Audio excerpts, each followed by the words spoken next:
The history of Britain is a tapestry of triumphs and tragedies, but no event in the annals of the United Kingdom's railways compares to the horrifying scale and sheer senselessness of what occurred on the early morning of May 22nd, 1915, at a quiet, God-forsaken spot called Quintinshill.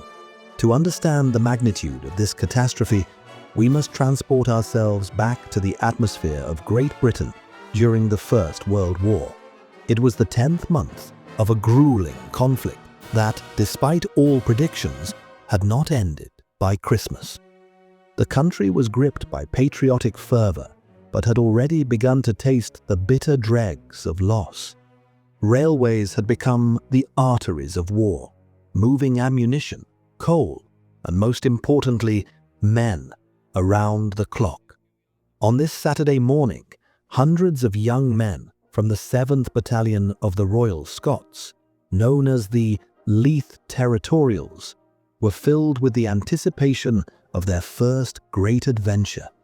They were volunteers, carpenters, clerks, and dock workers from the Edinburgh district of Leith, who had traded their civilian suits for khaki uniforms. Their destination was Gallipoli, on the distant shores of Turkey. On the platform of Larbert Station, the air was electric with excitement, parting hugs, laughter, the skirl of bagpipes, and promises to return in victory. None of these youths, so full of life and hope, could have imagined that their war would end before it even began, just a few miles away in the inferno of Quintinshill. Quintinshill was not a station in the traditional sense. It had no passenger platforms or waiting rooms, only a small brick signal box and several passing loops designed to allow high-speed expresses to overtake slow freight trains on the busy Caledonian Railway main line.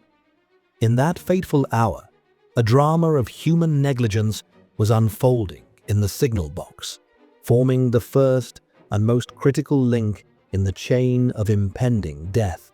Signalmen George Meakin and James Tinsley worked under a silent, highly illegal agreement. Meakin was supposed to finish his shift at 6:00 a.m., but Tinsley, who lived in a nearby village, often ran late and would arrive on the local passenger train at 6:33 a.m. To deceive their superiors, Meakin would record Tinsley's actions in the official logbook as if he had started on time, while Tinsley would later copy the notes from Meakin's scrap paper into the permanent record. On this morning, Tinsley entered the box at 6:33 a.m., feeling tired and distracted. He immediately set to work on the logbook, desperate to hide the evidence of his lateness.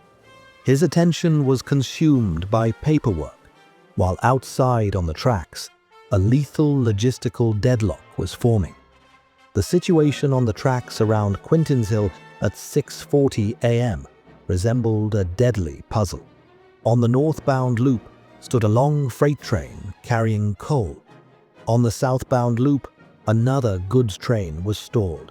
Because of this, the local passenger train, the very one Tinsley had just arrived on, could not pull into a siding and was instead shunted onto the main southbound line. It sat directly in front of the signal box window. At the same time, the night express from London was hurtling toward the site from the south, running significantly late, while the special troop train carrying the Royal Scots was approaching from the north, running hard to maintain its schedule. Tinsley, buried in his ledgers, committed a fatal error that defied every safety rule in the book. He forgot the existence of the local train sitting right before his eyes. He failed to place a reminder collar on the signal lever to block the line, and, when queried by his colleagues at the next station, he cleared the signals for the troop train, effectively giving it a green light onto a track occupied by a stationary engine. The troop train was a massive, heavy consist of 21 carriages. Most were obsolete wooden-bodied coaches with cramped compartments built in the Victorian era. These carriages had two features that would turn the accident into a living hell. They were lit by pressurized oil gas stored in cylinders beneath the floor, and they were coated in thick layers of highly flammable varnish. Inside, the soldiers were eating breakfast, laughing, and singing songs to the sound of bagpipes. The train reached 70 miles per hour. At 6:49 a.m., the driver of the troop train saw the smoke of the stationary local train ahead, but it was far too late. The impact was cataclysmic. The wooden carriages did not just deform, they were pulverized, telescoping into one another and shattering into mountains of splinters. The first few carriages were thrown onto the roof of the locomotive, and hundreds of men were suddenly entombed in wooden cages that had once been their compartments. But the nightmare was only beginning. Just a minute after the first collision, before the dust had even settled, the London Express thundered into the wreckage from the opposite direction. Its driver had received no warning and was traveling at full speed. This second impact completed the destruction, crushing the remains of the troop train and scattering red-hot coals from the express engine's firebox directly onto the ruptured gas cylinders of the soldiers' carriages. A deafening explosion followed. The gas ignited instantly, turning the crash site into a giant funeral pyre.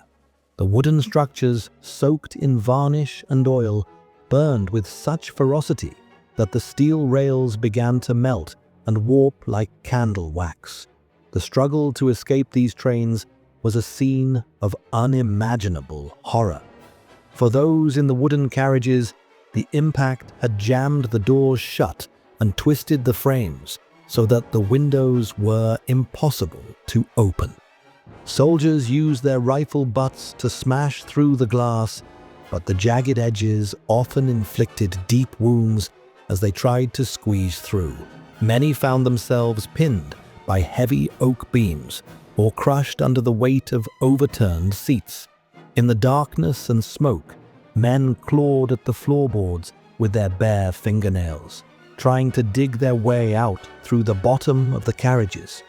Witnesses described seeing hands reaching out from small gaps in the splintered wood, waving frantically for help as the flames licked closer.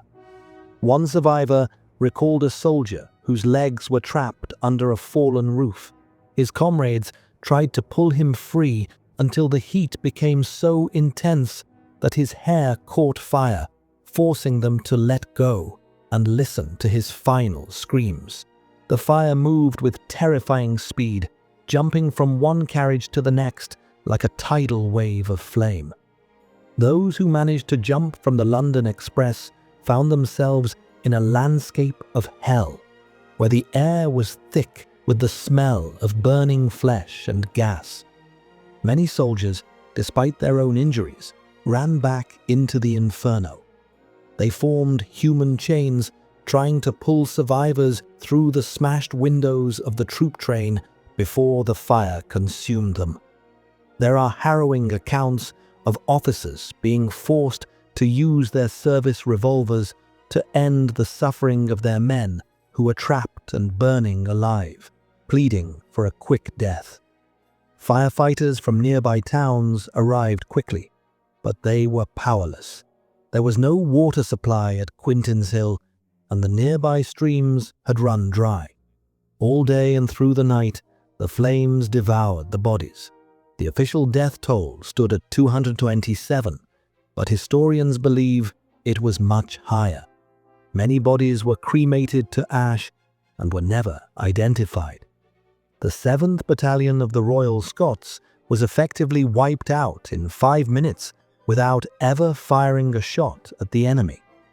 The aftermath of the catastrophe was heavy for both the survivors and the guilty. James Tinsley and George Meakin stood trial. Tinsley, in a state of profound shock, could not explain why he had forgotten the train he had arrived on. Both signalmen were found guilty of criminal negligence and culpable homicide. Tinsley was sentenced to 3 years of penal servitude and Meakin to 18 months. However, public opinion was divided. Many felt the signalmen were scapegoats for a railway system that, in pursuit of war profits, ignored the installation of automatic safety systems. The war itself cast a veil of secrecy over the tragedy. The government feared that news of such a horrific death for the territorials would undermine national morale, so the funerals in Edinburgh were conducted quickly, and the press was encouraged to minimize the details. The surviving soldiers, despite the horror and trauma they had endured, were sent to the front just 2 weeks later, where most died in the trenches of Gallipoli, never receiving the recognition their sacrifice deserved. Today, Quintinshill remains the darkest spot on the map of Britain's railways. It is a monument to how a small, everyday lie, being late for work and faking a logbook, can lead to a disaster of biblical proportions. Every year in Leith, at the memorial to the Royal Scots, people gather to honour those who perished in that May morning of 1915. It is a story that reminds us that in war, death may come not from an enemy trench, but from the negligence of a comrade or the momentary inattention of a man to whom you entrusted your life. The memory of Quintinshill is a warning to us all. In complex systems, there are no small details, and the price of an error is always measured in human lives. Britain remembers her sons, and their names continue to echo in the silence of the Scottish fields, reminding us how fragile peace is and how heavy the burden of responsibility remains. If you value the history hidden behind yellowed newspaper headlines, if you want to join us in opening forgotten pages of the past and feeling the breath of bygone eras, subscribe to the channel. Here we carefully preserve the memory of the moments that changed the world so that they are never erased from our common memory. History is more than just dates. It is the story of how we survived. Subscribe and stay tuned for more stories that shaped our history.